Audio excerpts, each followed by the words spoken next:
Klabu ya Simba sisitizia kuingia uwanjani siku ya dabi tarehe 15 Juni.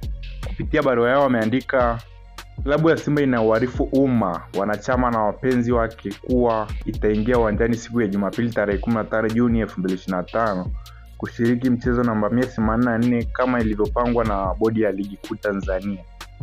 Mabadiliko yoyote ya kujaribu kuahirisha mchezo huo ni batili na ni kinyume na taratibu za uendeshaji wa mpira wa miguu.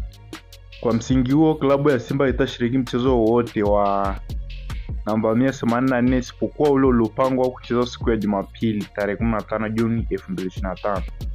Tunaomba wanachama na wapenzi wa klabu yetu kujitokeza kwa wingi kuijaza Benjamin Mkapa siku hiyo muhimu ili kuiunga mkono timu yetu. Nguvu moja imetolewa na uongozi wa klabu ya Simba. Wameandika hivyo klabu ya Simba kupitia barua yao, wakisisitiza kuwa Jumapili wanapeleka timu uwanjani, huku klabu ya Yanga wakiwa wamegoma kabisa wakisema hawatocheza. Nini kitatokea? Kusubiri Jumapili. Hii ni J Online TV na mimi ni Joel Palancho. Asante.